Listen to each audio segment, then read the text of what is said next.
Eu sou Luísa Leite, coordenadora de aceleração aqui na ACE, e esse é o Falando em Startups, o podcast para quem quer estar por dentro de tudo que o ecossistema tem a oferecer. Hoje nós vamos falar sobre um movimento que vem acontecendo no Brasil afora há alguns anos, mas vem ganhando mais força por aqui ultimamente, o acqui-hire, em M&A.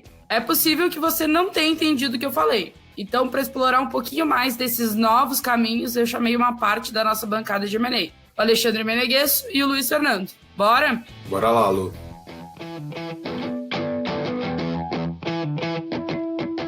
Pra gente começar, o que é acqui-hire? Como que a gente explica isso para quem tá nos ouvindo?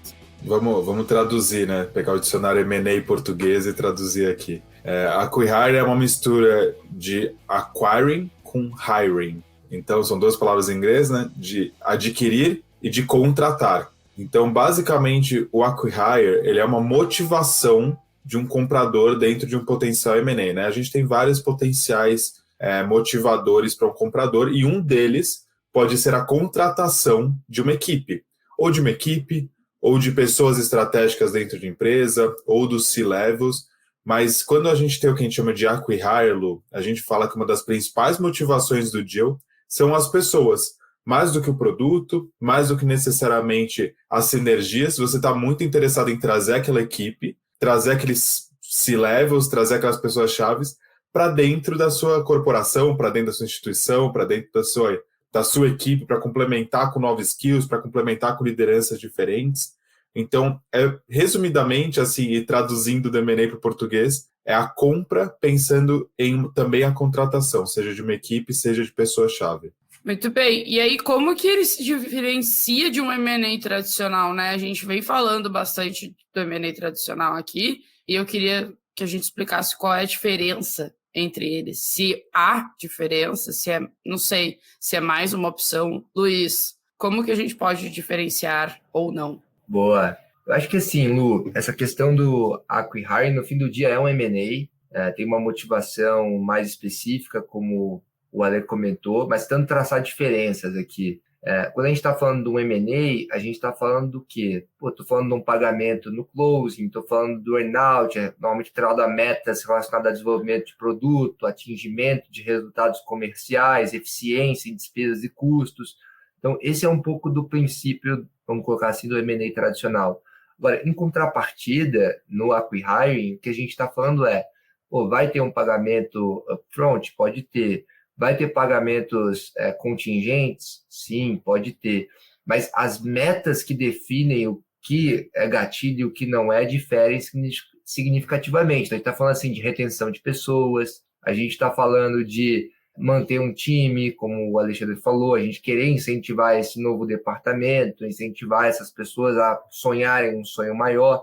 Então, eu percebo que, conceitualmente, é uma coisa bastante parecida, mas na prática, como você incentiva, como que você faz o deal funcionar, difere justamente pelo qual é a motivação, como a gente estava comentando. Tem alguns pontos também, Lu. Primeiro que, assim, às vezes o acqui-hire, ele está dentro de um M&A maior, vamos colocar assim. Ele é uma das motivações do M&A. Então, o Luiz estava falando de sinergia, de produto. Às vezes, tudo isso também faz sentido. Mas eu olho também para a sua equipe, eu olho para você como liderança e falo, eu vou pagar aqui um pouco a mais, eu vou estar disposto a me esforçar aqui, talvez no earn-out, talvez algumas métricas de retenção de pessoas, para eu manter essa equipe aqui internamente depois que eu fizer essa aquisição. Então, às vezes, não necessariamente o acqui-hire ele precisa ser um M&A totalmente apartado, ele precisa ser totalmente separado do M&A mais tradicional, vamos colocar assim. Ele pode ser um bônus ali, né? Dentro das motivações do M&A. E eu acho que tem uma palavra que a gente fala muito em M&A que é sinergia, né? A gente fala de sinergia de produto, a gente fala de sinergia, claramente de produto é a principal, mas a gente fala de sinergia de mercados, de clientes, né? Às vezes eu vou atacar a sua base de clientes, você vai atacar a minha base de clientes, e aqui não é diferente. Só que ela é uma sinergia diferente, né? Como é que eu entendo? Eu entendo que você, Luísa, vai ser uma boa líder dentro da minha instituição. Eu estou precisando de líderes com as suas características, com os seus capabilities, com as suas skills técnicas, com a sua, às vezes, até idade. Eu estou precisando de lideranças mais jovens. Então, assim, você vai ter uma sinergia, mas ela é diferente, né? Você não vai estar olhando para fora de casa, você muitas vezes vai estar olhando mais para dentro de casa do que qualquer outra coisa quando você está pensando em um acqui-hiring. E aí, uma pergunta que é mais comum hoje em dia, né, dado o momento que estamos vivendo, acquihires no meio da tecnologia, porque, né, a gente está aí com uma falta, entre aspas, muito entre aspas aqui, de desenvolvedores no Brasil, assim, né, a gente está perdendo muita gente para fora. E isso é uma das coisas que mais chama a atenção das empresas? Acho que já chamou mais, Lu. A gente está no momento agora. Se você me perguntasse há 6 meses atrás, talvez eu falaria sim, com certeza absoluta, o principal é tecnologia. Agora a gente está tendo a gente tem visto vários layoffs aí, né, de empresas de tecnologia, muita gente sendo mandada embora, bastante startup que levantou rodadas aí astronômicas, mandando muita gente embora. E aí esses profissionais de tecnologia ficam um pouco mais, ou um pouco menos escassos, né, em vez de mais disponíveis, um pouco menos escassos no mercado. E aí o acquihire, que em algum momento ele já foi para contratar em massa, então a gente já viu acquihires que uma das motivações era eu não estou pensando em pessoas-chave, eu estou pensando em trazer 60, 70 desenvolvedores para minha equipe, virar mais de qualidade técnica. Então eu estou pensando em trazer às vezes 5, 10 caras que vão realmente mexer o meu ponteiro. Então, sim, eu acho que ainda a tecnologia é o principal dos acquihires aqui no Brasil. Não mais em quantidade de pessoas, mas cada vez mais em qualidade. Mas, assim, Lu, também tem uma questão muito forte de liderança. Então, a gente já viu acquihires que não são de... Às vezes, eles podem até ser de tecnologia, mas eu estou buscando em trazer, por exemplo, você, Lu, para cuidar da minha frente de podcast aqui, da minha empresa. E aí eu não estou preocupado necessariamente com a sua tecnologia, com o que você sabe. Eu estou preocupado com a sua liderança. Às vezes, você, por acaso, faz alguma parte de tecnologia, mas eu estou mais preocupado com outras skills que você tem do que você saber desenvolver, você saber programar, você saber alguma dessas skills mais técnicas de tecnologia. Mas, obviamente, ainda, e eu acho que por ter sido um movimento que começou muito nesse meio de tecnologia, ainda a gente vê. Mas se eu puder fazer um mini palpite da rodada aqui, olhando para frente, eu acho que a gente vai ver em outros setores também. Eu acho que a gente vai cada vez mais ver empresas que querem, por exemplo, abrir uma frente nova, comprar uma empresa talvez que não faça essa frente ou que faça numa escala menor, mas para trazer lideranças que já tenham skill nessa área, trazer lideranças que já tenham experiência, ou trazer uma equipe ali que já está mais preparada, às vezes nem pensando no produto em si, mas pensando nas pessoas que vão entrar e desenvolver esse novo produto dentro da empresa. Então, acho que ainda é tecnologia, mas talvez olhando para frente a gente pode ver se espalhando um pouco mais. Entra episódio, sai episódio, o Alexandre está tentando vender falando em startups, Luiz, saiba disso. Eu acho que o último que eu vi voltado para tecnologia foi, de fato, a ClearSale, que comprou uma software house, assim. Foi um dos exemplos, acho que mais chocou a galera, assim, porque ninguém estava esperando esse movimento deles, mas era uma coisa que eles estavam realmente precisando da demanda lá, então, realmente, eu acho que o último que eu vi foi esse, assim. Depois vi alguns menores, mas não foi tão noticiado, e é uma coisa que não é tão noticiada, assim, na imprensa. Vocês têm essa sensação também? Porque, não sei. Eu acho até que, só voltando antes para essa pergunta, Lu, o que eu vejo, assim, a falta de desenvolvedores, profissionais qualificados no mercado de tecnologia foi, sem sombra de dúvidas, um driver para a gente ter mais transações nesse setor. Mas se olhar de maneira mais ampla do porquê que esse tipo de transação até foi cunhada dentro do ambiente de tecnologia lá fora, né? É porque a velocidade com que a transformação acontece no meio de tecnologia ela é muito rápida. Então, assim, pega uma das maiores fazedoras de acquihire lá fora é a Apple. E a Apple compra empresas, por exemplo, olhando para os talentos, não é porque ela não acredita que aquela empresa vai ficar grande ou que aqueles produtos vão dar certo. É justamente, na verdade, essa é a motivação. Então, para evitar que esses times também façam, né, essas jornadas longas, essas jornadas por conta própria, eu antecipo esse movimento, trago dentro para o meu ambiente, dou recurso para esse pessoal catalisar essa transformação e a gente começar a capturar valor dentro disso. Então, assim, acho que a falta foi um driver, mas se você pega na essência, faz parte muito mais de eu quero agilizar uma nova linha de produto. Como que eu posso fazer isso? Eu posso comprar um produto já existente ou, dependendo do horizonte de tempo que eu tenho para desenvolver, eu trago alguém para construir isso. Eu posso trazer essa pessoa para construir isso contratando, ou eu posso trazer isso comprando, assim. E aí, pegando o gancho dessa minha fala com o que você perguntou, assim, essa questão da notícia, eu acho que tem que olhar com um certo cuidado, porque às vezes um deal de acqui-hire não é noticiado como um acqui-hire, e às vezes um deal que não é de acqui-hire é noticiado como se fosse, né? Então, assim, é muito difícil fazer essa separação de qual foi a motivação, até porque tem outras coisas, né? Então, assim, eu estou trazendo a Luísa falando em startups que a gente estava brincando, né? Que o Ale quer vender. Beleza, estou trazendo por essa competência hoje, mas dentro do meu plano, dentro do que eu entendo de crescimento para a minha empresa, talvez a Luísa vai fazer parte de outras coisas, vai construir outras coisas. Então, assim, às vezes a notícia vai sair olhando muito para o presente, né? Que eu estou trazendo essa pessoa, e não tanto para o que pode fazer. Então, a Luísa tem um produto que é super pequeno, então, para a mídia especializada, pode parecer que é um acqui-hire, mas, na verdade, eu vou investir nesse produto junto com a Luísa, e ele vai ficar muito grande aqui dentro, mesmo que com outro nome ou com outra roupagem. Então, eu acho que é um pouco disso. Eu acho que ainda tem um certo receio, assim, principalmente falando dos investidores, de colocar na galeria dos exits. Esse foi um acqui-hire, porque pressupõe que é um deal de baixo valor, um deal que teve uma contraprestação em dinheiro baixa, o que nem sempre é verdade, né? Então, para muitos, assim, acaba sendo uma notícia que não quer dar. Mas eu tendo a olhar pelo outro lado, eu acho que se a motivação ela está alinhada, se o projeto se alinha com os interesses das partes e o que vai ser construído junto tem potencial de ser grande, a gente não deveria ter vergonha nenhuma de noticiar e falar e mostrar o que de fato é ou não é.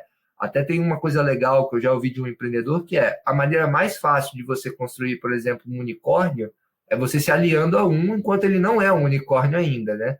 Uma empresa que você vê o potencial que vai crescer no seu setor e etc., você se juntar a ela antes, né? Por exemplo, por um meio de um acqui-hire, e fazer parte dessa construção e surfar esse upside depois. Então, é um pouco assim que eu vejo, Lu.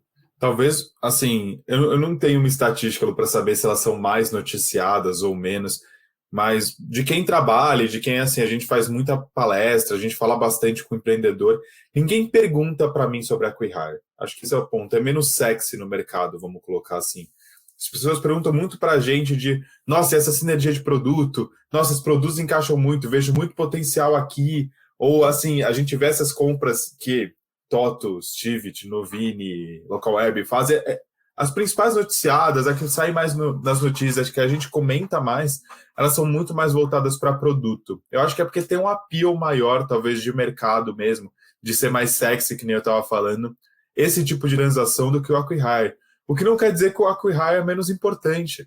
Às vezes a pessoa que está sendo adquirida ali, ou a equipe, ou ali o núcleo de um time que está sendo adquirido, vai ser o grande driver de mudança dentro de alguma corporação. Então a gente já viu tanto, assim, empresa do setor financeiro, tanto startup, a gente já viu N empresas fazendo acqui-hires por diversos motivos. Às vezes pode ser que nem o Luiz estava falando, no meio de tecnologia, tudo mexe muito rápido, né?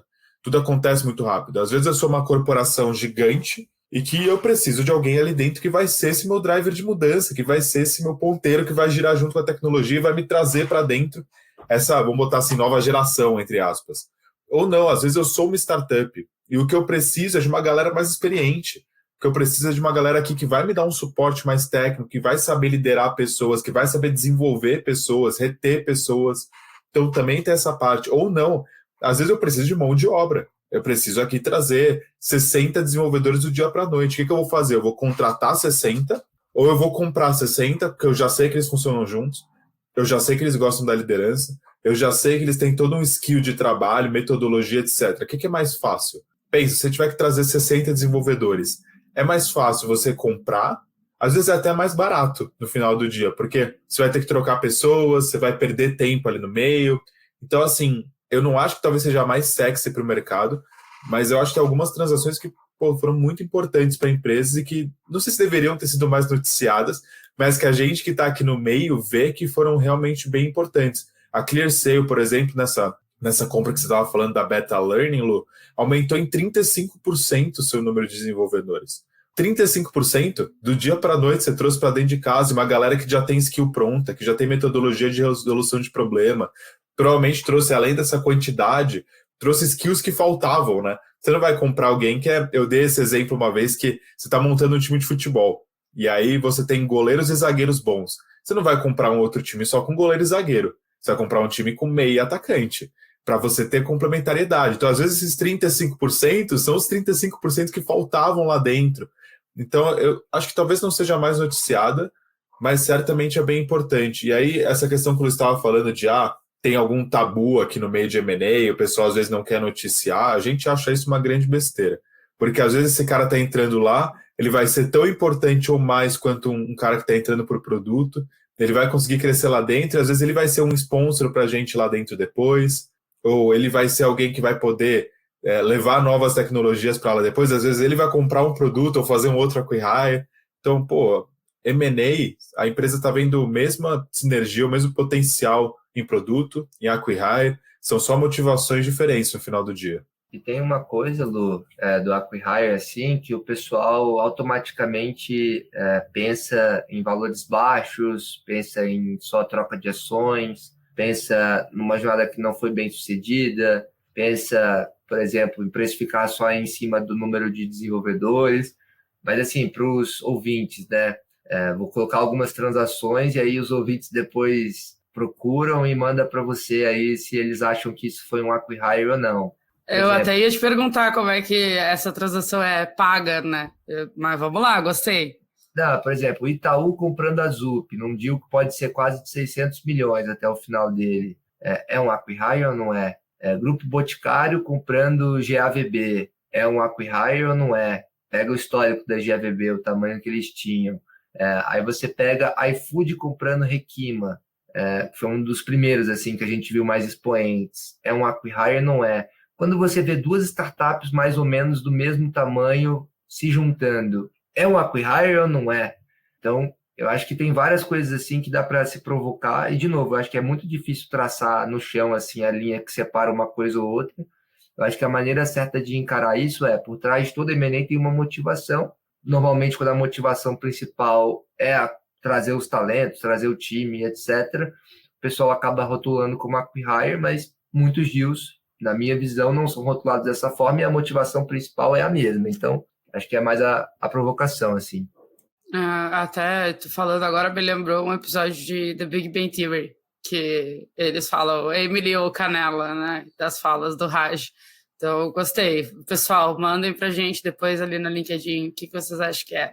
E aí, Lu, falando do preço que você falou, existe uma noção no mercado, uma ideia de que se paga só em ações na acquihire. Mas, você tem uma consultoria, vamos colocar assim, uma consultoria, uma software house, que nem foi o caso da ClearSale. Você gera fluxo de caixa, você tira os seus dividendos, você é CEO, eu tenho que te dar algum prêmio para você encerrar essa jornada e topar entrar num risco aqui dentro comigo, que às vezes você não vai ser nem C-level.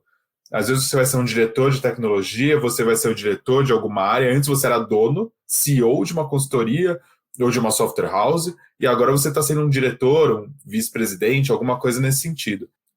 Então eu vou ter que te dar algum prêmio. Nem que ele seja menor percentualmente, né, do que a gente vê em produto, mas eu vou precisar te dar algum prêmio, porque senão não faz sentido para você. Pode até fazer sentido na questão de motivação, eu vou entrar num player maior, eu vou ser aqui um diretor de tecnologia de uma empresa muito grande, eu estou entrando num sonho maior do que eu teria sendo minha software house aqui, mas ao mesmo tempo, aqui eu tiro meus dividendos, aqui ninguém manda em mim, eu pego os projetos que eu quiser, eu toco em vários clientes diferentes, eu não toco em um cliente só, isso pode fazer uma diferença também.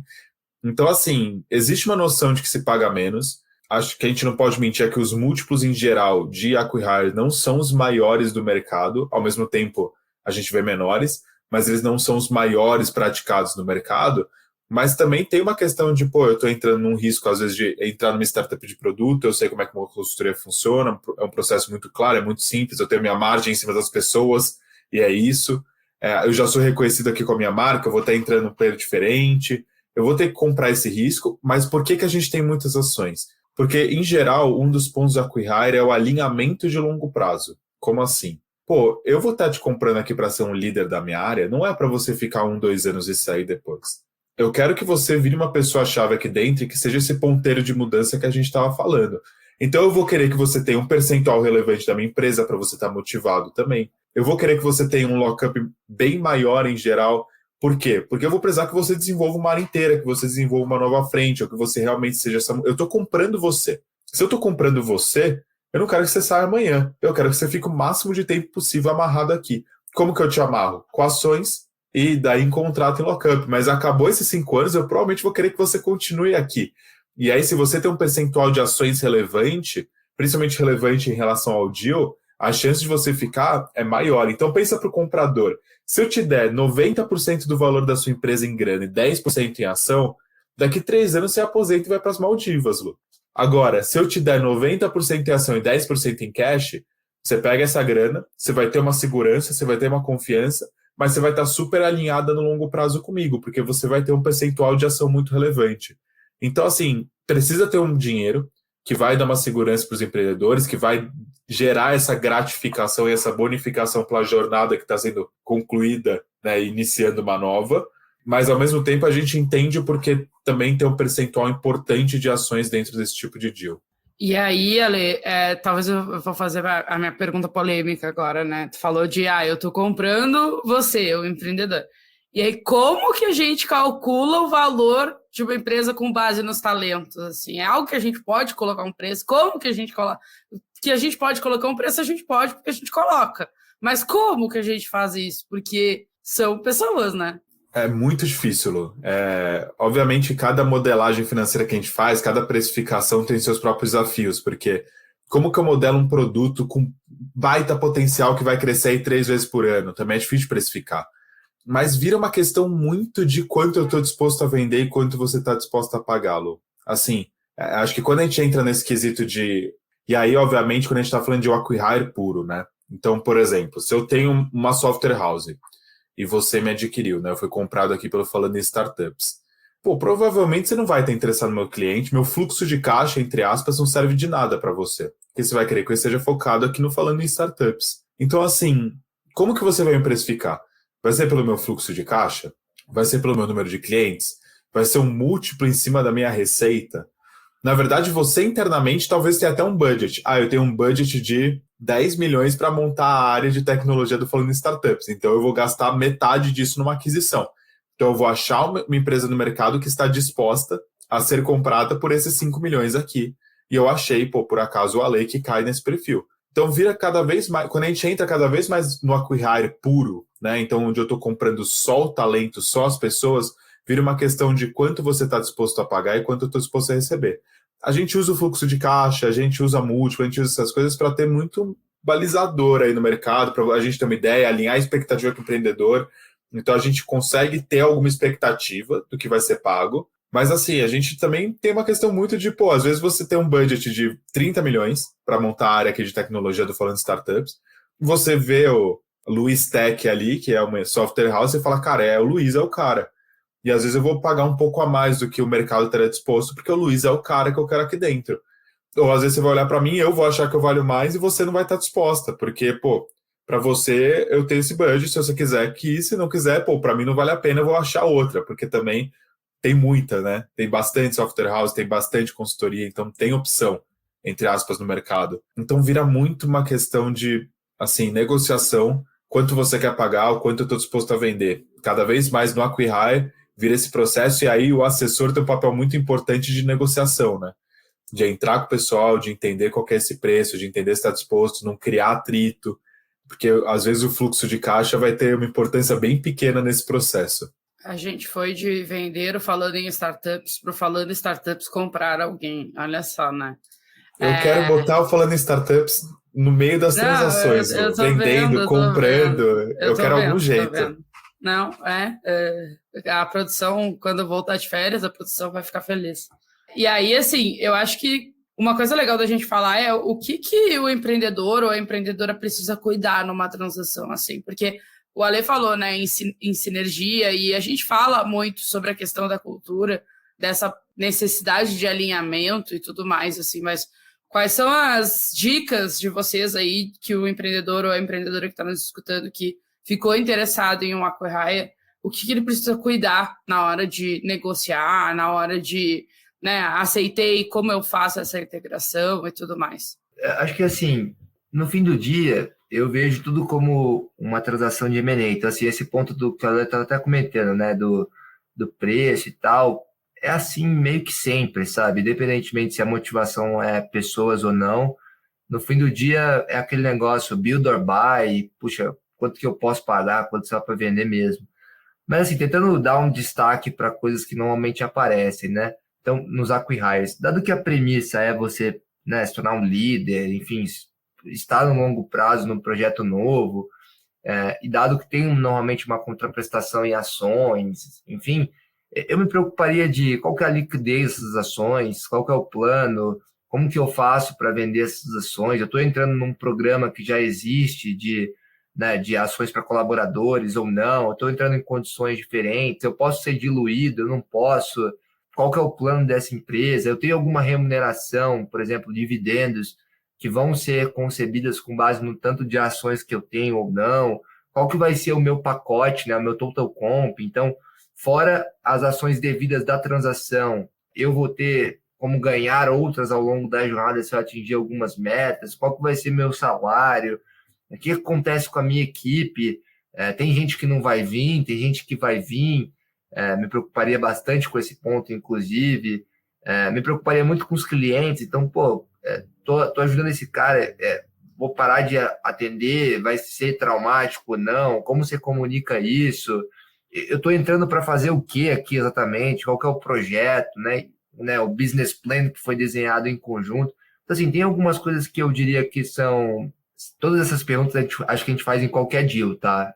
Da remuneração, enfim, mas no acquihire, como, né, pensando no acquihire pequeno, onde parte do valor vai estar nessa, não no deal em si, mas no que o funcionário, né, novo ali, o empreendedor que vai virar funcionário vai ganhar, eu me atentaria em especial a isso. E acho que ter claro também, assim, por que você está fazendo esse deal, sabe?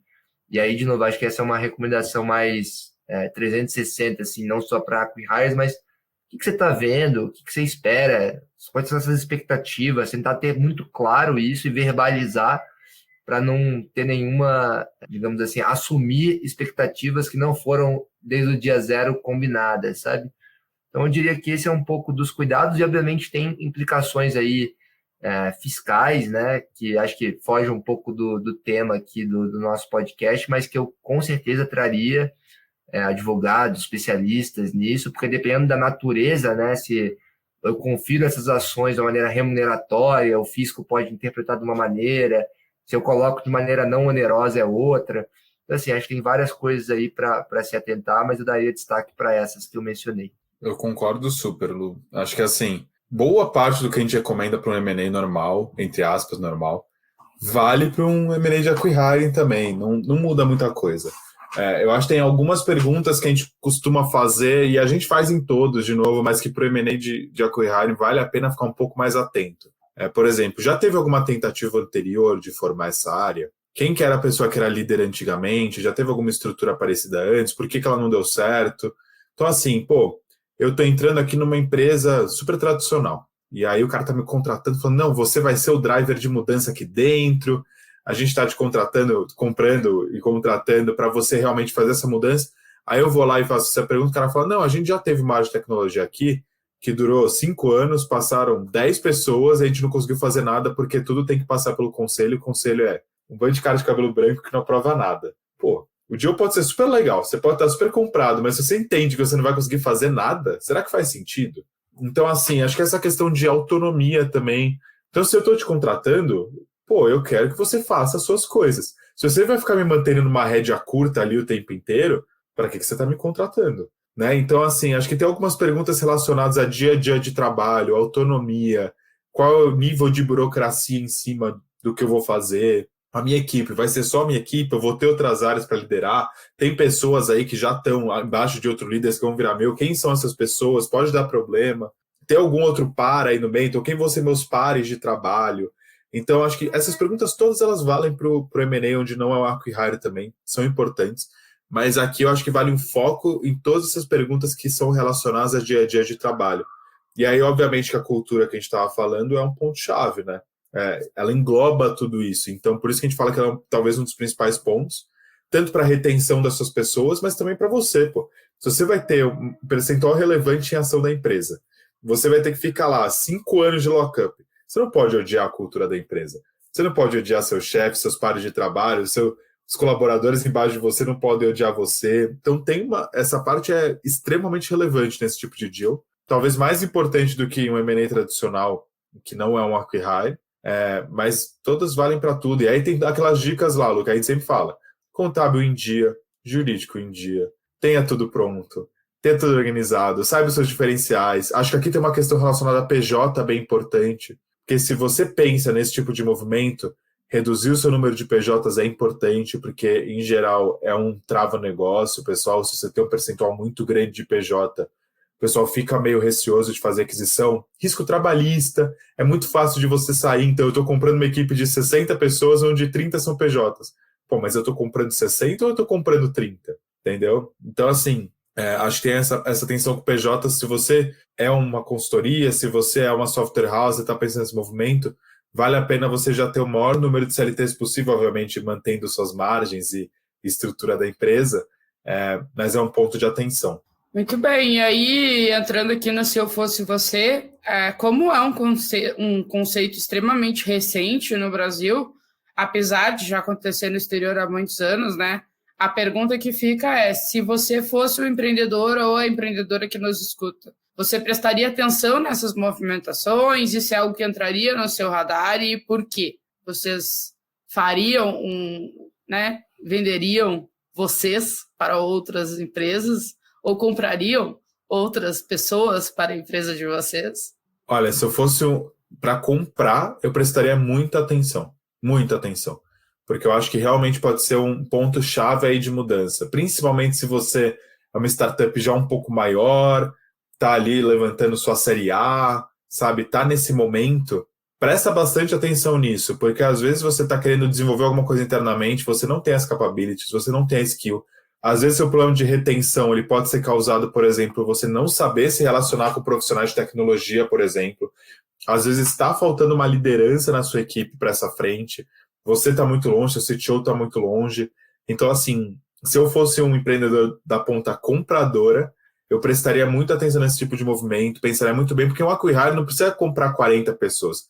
Eu posso trazer uma software house pequena, de 5, 10 pessoas, com uma liderança muito forte, uma cultura legal, um plano de desenvolvimento estruturado, um plano de retenção bem feito.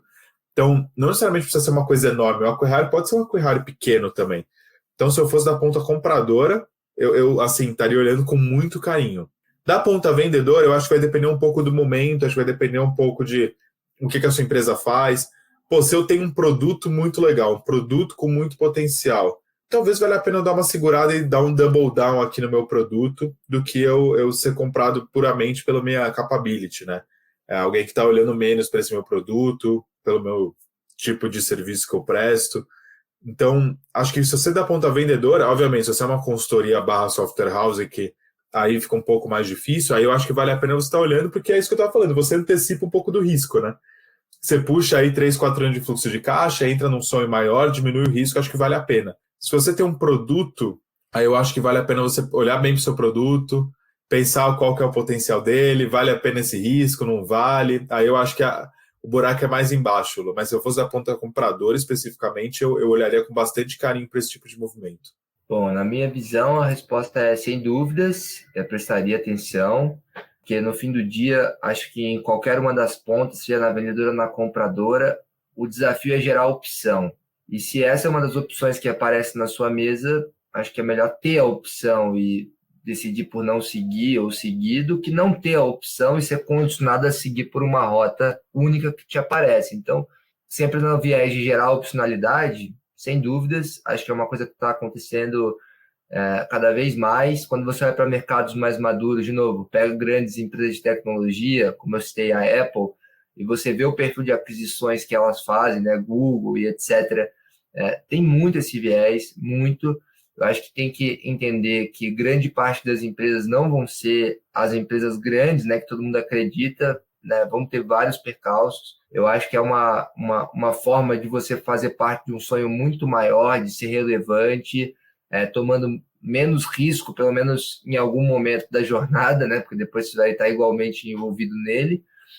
Então, sem dúvidas, acho que vale prestar atenção, vale se informar, vale conversar com empreendedores que passaram por essas transações. Eu acho que isso não vai não vai atrapalhar, pelo contrário, só vai contribuir para, de novo, no fim do dia, você conseguir tomar a melhor opção aí, seja você na ponta compradora ou na vendedora. Muito bem. Vocês têm alguma recomendação de livro, filme, série e afins? Eu recebi uma mensagem esses dias de um ouvinte, tá, no LinkedIn, que ele me disse que, tipo, ele também gosta muito do Silicon Valley, tá, da série no HBO. E aí ele me disse, eu também falo bastante da série e tal, eu tenho tentado me policiar. Eu não me policio, tá? Mas eles têm um episódio que é um acqui-hire, e aí eles têm... É uma cena muito surreal, assim, até, né? Porque eles estão com as camisetas da empresa, e aí, tipo... né? Agora esquece suas camisetas, veste outra camiseta, tipo... E aí eu acho que aí tem um ponto bem importante, né? Tipo, da gente não acreditar em tudo que a gente vê ou lê, assim, porque tem realidades e realidades, eu acredito, né? Tipo, tem o caso de, tô te comprando, acabou a tua empresa, vem todo mundo para cá, mas, tipo, estou comprando seu talento, mas a gente continua a operação separada. Existe isso hoje, assim, no sentido de eu estou te comprando pela pessoa, a pessoa vai vir para dentro, ela vai ficar trocando esse projeto, né? Com o squad que ela já atua mais trabalhando no meu produto, trabalhando no meu negócio, ou tô te comprando e tu vai, né, esquece tudo isso e a gente vai te transformar numa outra liderança, que é o que o Ale estava falando, né? Mas acho que não acreditar em tudo que a gente vê ou ouve é bem importante. E essa série é maravilhosa, eu recomendo sempre para todo mundo. E o HBO anunciou recentemente que vai mudar o seu streaming, então pode ser que ela se perca no meio do caminho. Eu tenho uma sugestão, uma recomendação, né, pessoal. A minha de leitura, talvez não tão divertida como a da Luísa, mas é um artigo que se chama The Complete Guide to Acqui-Hires, da Andreessen Horowitz. Está lá no portal deles, no Future. Depois deixa nas notas aí para o pessoal, mas é um guia super profundo, super completo, que passa por basicamente tudo assim que a gente conversou e mais um pouco, e eu acho que é só mais uma forma da gente se antecipar aqui do que está por vir, né? Então você vê mercados mais maduros, um dos principais fundos que a gente tem no mundo, fazendo um guia super completo, detalhando, já entendendo que isso é um super driver aí para várias empresas, tanto para quem compra quanto para quem vende. Então essa é a minha recomendação, The Complete Guide to Acqui-Hires. Muito bom. Olha, uma recomendação bem teórica aqui, né, Lu? Eu vou dar um meio do caminho. Eu gosto de dar umas recomendações que não tem muito a ver, mas tem a ver, Lu. Você me conhece. Tem um livro que chama... Eu não sei se eu já recomendei esse livro aqui, inclusive. Agora que eu comecei a falar, eu pensei. Chama The Unfair Advantage. Acho que não, né? Acho que eu não recomendei esse aqui ainda. Ele é um livro interessante. Ele fala sobre como você encontrar o que você já tem de bom e o que é o seu diferencial para fazer você crescer. E aí eu acho que isso vale para quem está sendo comprado como acqui-hire, né? Qual que é o diferencial que você tem aí que vai fazer você vencer, ou que o cara está olhando para fazer, esse cara que eu estou comprando vai me fazer vencer como empresa maior, né? Vai ser esse ponteiro que a gente estava falando. Então acho que é um livro interessante aí, pessoal. Eu gosto dessas recomendações que tem a ver no tangencial, elas não são exatamente sobre acqui-hire, mas acho que pode fazer sentido aí para quem está pensando o que o cara está comprando. É a sua liderança? É a sua skill de reter pessoas? É você às vezes você como líder mesmo? É o seu número de desenvolvedores? É o seu skill de resolução de problemas? Qual que é a sua unfair advantage que está fazendo ele te comprar ao invés das N outras software houses que tem aí no Brasil? Muito bem. Muito obrigado, meninos. Adorei nosso papo de hoje. Boa, sempre um prazer estar com vocês. Sempre bom. A gente volta. Muito bem. Se você gostou desse episódio, segue o nosso podcast na plataforma que você está ouvindo e avalia ele com 5 estrelas. Temos novos episódios toda segunda-feira, então é só acompanhar no teu feed. Todos os contatos da nossa bancada estão aqui no link da descrição. Até o próximo episódio e tchau!